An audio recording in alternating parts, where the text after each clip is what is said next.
সবার আগে যেটা প্রয়োজন সেটা হচ্ছে মাজার কমিটিটি গ্রহণযোগ্য সম্মানিত ব্যক্তিদের দ্বারা মাজার কমিটি গঠন করতে হবে, যাতে মাজারটি স্বচ্ছতার সাথে পরিচালিত হয়।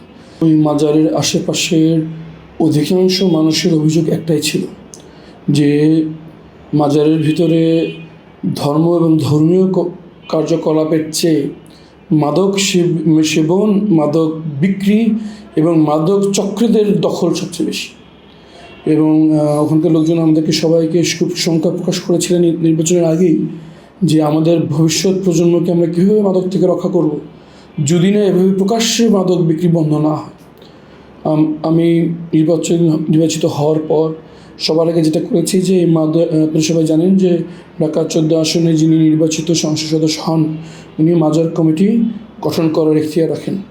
আমি একটি সার্বজনীন সর্বদলীয় মাজার কমিটি সবাইকে নিয়ে সরকার দলীয়, বিরোধী দলীয়, ব্যবসায়িক, সমাজসেবী, আলেম, শিক্ষক সবাইকে নিয়ে একটি সার্বজনীন মাজার কমিটি গঠন করে এই কাগজপত্র ওয়াকফ প্রশাসন এবং ধর্ম মন্ত্রণালয়কে জমা দিয়ে এসেছি। আজ প্রায় 3 মাস হয়ে যাচ্ছে, এখন পর্যন্ত সেটি অ্যাপ্রুভড হয়নি।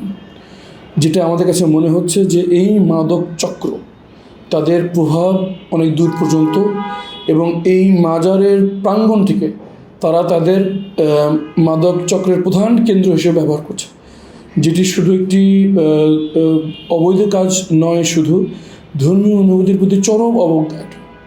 এবং আপনারা যেই হামলার শিকার হয়েছেন, সাধারণ ধর্মপ্রাণ মানুষ প্রতিনিয়ত এই হামলার শিকার হচ্ছে। আমি অনেকজনের কাছে শুনেছি যে প্রকাশ্যে বাদাম যেভাবে বিক্রি করে ঠিক সেভাবে মাদক বিক্রি হচ্ছিল। স্থানীয় মুরব্বীরা যখন এটা নিয়ে কথা বলতে গিয়েছে তাদেরকে শারীরিকভাবে হামলা করার হুমকি তারা দিয়েছে। অনেকের কাছে ধারালো অস্ত্র সবসময় থাকে এবং সেই জিনিস নিয়ে হুমকি তারা দেয়। সব মিলিয়ে